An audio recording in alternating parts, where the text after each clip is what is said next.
Hello, everyone, and welcome to another rowing chat where we are focusing on the businesses that work in and around the sport of rowing. There's a directory on the website rowing.chat, and if you go to the top menu, it says directory, and there you will find listings of all sorts of rowing businesses under an awful lot of different categories. Now, my guest today is Holly Austin. Holly, welcome. Thanks for having me, Rebecca. Glad to be here. So tell the listeners a little bit about you yourself and your background in the sport of rowing. Sure. So, like many, or maybe not many, for those that start as masters, I started rowing in high school. I started actually at the Bowles School in Jacksonville, Florida, the first year that they ever had rowing there. So we were actually more like a running team that occasionally got out in boats, because I think we had like 80 kids on the roster and literally 2 boats amongst all of us that we had to share. So we ran a lot. And I did that my sophomore year in high school, and then actually loved it so much that I transitioned to a boarding school called St. Andrew's School in Middletown, Delaware. If you've seen Dead Poet Society, that is the school. That's the one. Yep, that's the school. So then everyone knows what I'm talking about when I make that reference. And they have a long history with the sport of rowing, and we're quite good. And I was a multi-sport athlete, so I played soccer in the fall and trained through the winter lifting weights and erging, and then rowed in the spring there. And we did quite well, and then went on to row at Harvard. Rowed for Radcliffe Crew, right? So we were the Harvard Radcliffe team, kept the name Radcliffe there, and rowed all 4 years there. I am a bit of an anomaly, especially now at 5'6.5". So that's not very tall for a collegiate female rower, but I had a lot of fight in me, I guess. So, and that was a long time ago. And then I actually came back and coached 1 full year after I graduated at Harvard. And that year we actually won the Eastern Sprints, which at the time was basically like the Ivy League championships and the East Coast championships for collegiate women. We won the NCAA title, which was the first and has been the last time that Harvard has won that prestigious award. So, that was amazing. We won the team trophy and the 1v8, and I coached the varsity 4. And that year, that was in 2003. And that was at a time when there was still a freshman program.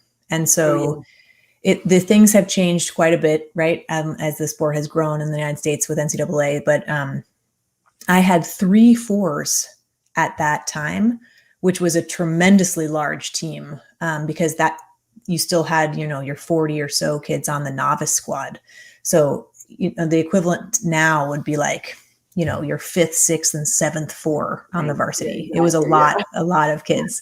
So I coached there, and then I had a lot of, it's interesting to think back on it, but I had a lot of things pulling me, thinking that I was supposed to be doing something else, right, than coaching. I hadn't planned to coach. They sort of gave me a shot and said, come back and be an intern coach. And it was great. And I had a total blast, but I'd sort of already started down the path to follow another passion I have, which is like environmental protection and restoration. And so I left coaching after that year, went down to South Florida to work in the Everglades, actually, which at the time was the largest comprehensive ecosystem restoration project in the world, and missed coaching so much that I quickly Googled to figure out like what teams are in the area of South Florida, found a private school close to where I was working that was actually coached by a Princeton grad who's a very close friend of mine now. And I reached out to him and I said,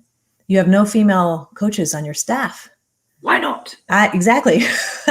And he was great. And he was like, you're right. And so we went and had lunch, and I think he was checking to make sure our sort of coaching philosophies aligned. Yeah. And he was amazing and said, come on and help us in the afternoons. I still was working full time for the University of Florida and the USGS, right? So I was balancing like when I could get to the boathouse. Anyway, in that crew, I took the varsity girls who were going to be good, and we wound up being very good and won the state title, and had a total blast. And I started figuring out that my niche in the coaching world was, obviously you're going to work on fitness, power, strength, technique, all of the things that make our sport so great, right? But what I was really had a skill and had the background for was teaching them how to grow their I call it growing your internal capacity, right? So how do you actually build the capacity inside to go out? I can't change my height. I'm always going to be 5'6.5" and potentially shorter as I get older. So what do I have under my control? And I have my mental skills under my control. And what I found was very organically that those coping mechanisms, techniques, mantras, all those things that I had been creating for myself to be able to compete at that level, I started to write it down and figure out like, what am I actually doing? And then I'd start to experiment on them. Like how am I getting through to this, making that connection to that athlete? I had another tug at myself of, you're a Harvard grad. This is not what you spent all that money, frankly, to do. You should be, trying to save the planet. So I went to grad school at Duke.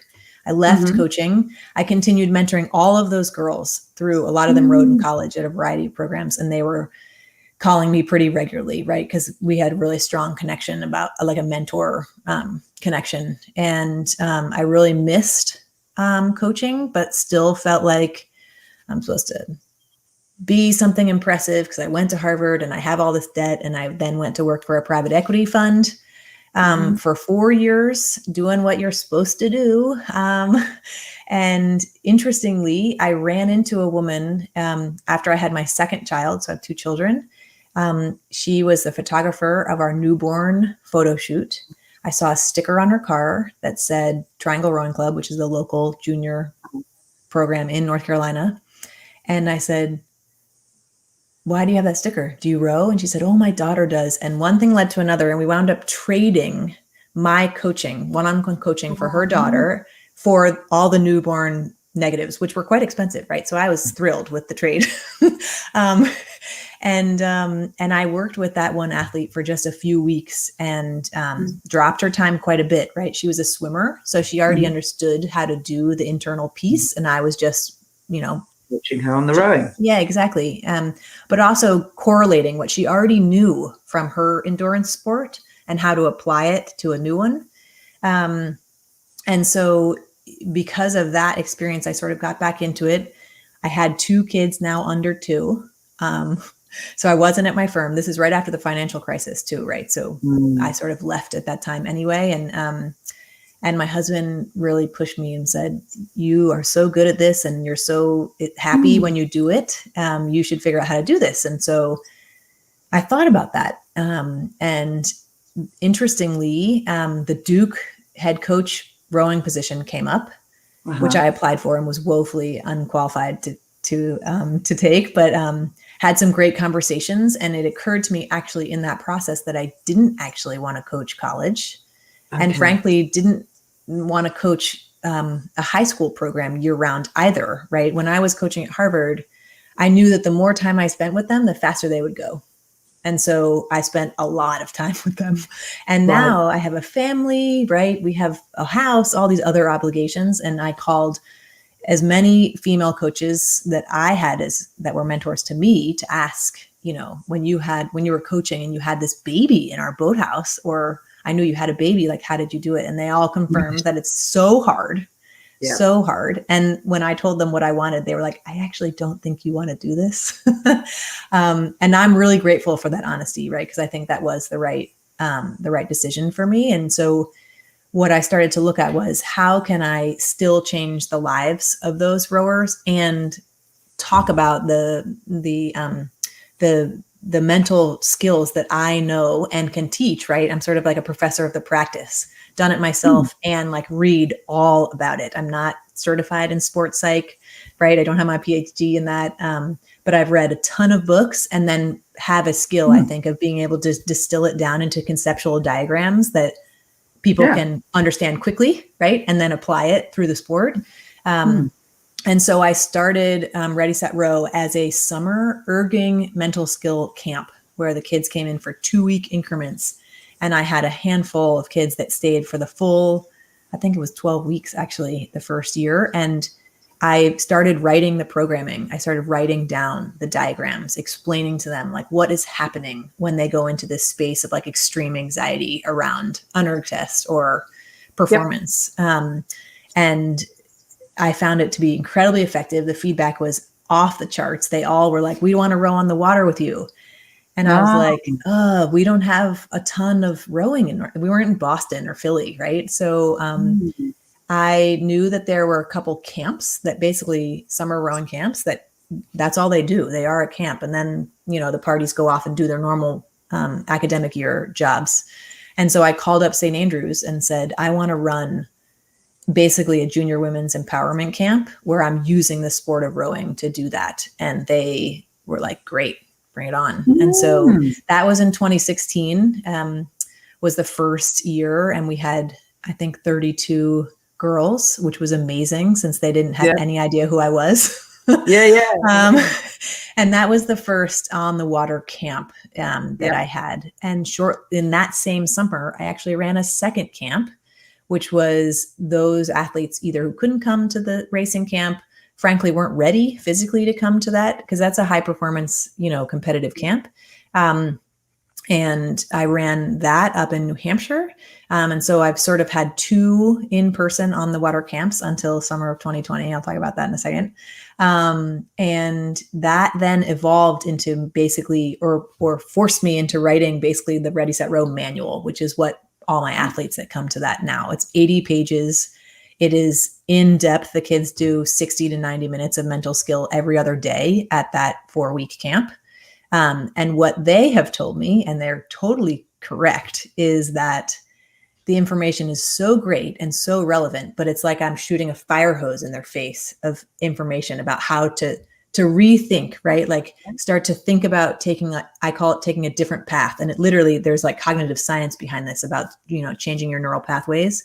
And many of them will say, so amazing. And I need more time to think about this and slowly integrate it. And that's exactly what happened. We have a handful of athletes that just crush it right at the camp, like just, came in with a 752 and pull a 718 at the camp. And like, I don't change their fitness 30 seconds in 3 weeks. So it's not fitness, a little bit of fitness, but not 30 seconds. So what I found is that I try to follow up with athletes after, because I tell them like, this is all a lot and just stay with me. Right. And keep reflecting on this manual. They take the manual home. Right. And the athletes that have really excelled said that on a daily basis, they were reviewing the really salient, diagrams or points or quotes that really resonated with them so that they could implement them into like their day-to-day regime. And so that has been just really rewarding, to hear the kids, not just about their times, right? It's not about their times, because all of the skills, distress tolerance, emotional management, all of these things, we actually do bravery coaching. We explain to them that these are life skills and we're going to apply them in rowing, but this is not going to end at the boathouse. Like these are the exact same skills you're going to use, when you're taking the SAT, when you're having a college interview, when you're having a job interview, all of those things. So interestingly, so the dev team is the racing camp, and then historically I've had more of a learn to row camp after it. I started getting so much demand for the mental skills that I started doing a 3-day 2K mental skill indoor camp in Raleigh, where kids would fly to Raleigh and I'd put them in a hotel and they'd come train at my CrossFit gym for like a intense time, 3 days. So I guess in 2019, December, we do it right between Christmas and New Year's when everyone has that time off. We sold out right before the coronavirus hit. And so that was, that's a really, really great experience. And then what I found was so many kids loved that when they went back to their program and talked about it. They said, well, how much would it cost for her to come to the program and do like our whole team? And so then I started doing sort of on the road, like 4 or 5 teams or clubs where I go to them. So then that's way cheaper for the kids, right? Than to all fly to Raleigh and stay in a hotel. And interestingly, when I did one in Texas, a few Masters women signed up. Huh. And it was amazing. I loved having them there, right? Because I could ask them to speak from experience. Like, you're a doctor or you're a mom. You talk to me about all these really hard things that are way harder than a 2K erg test, but how you could use these to work, and improve the other one. And the feedback from them was really off the charts too. Like, they had a total blast talking about these things. Frankly, most adult women, especially women, but adults in general, don't take the time to ask these, self-reflection, hard questions to figure out, like, who are you? What do you want? What's your purpose? With that purpose.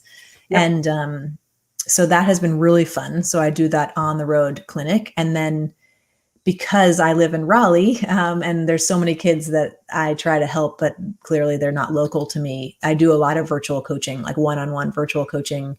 Have like a core video that I've done, because there's so many people that don't really know how to engage and then strengthen their inner core, right? So their transverse abdominals, not just their six-pack abs that everyone's so worried about. So the virtual program has sort of built over time with demand, because I live in North Carolina and I've got a family, and so that has been really awesome to be able to serve more kids. My racing camp is girls only, right? We work really hard on the sort of character building component of that, and so you keep them separate, boys and girls separate.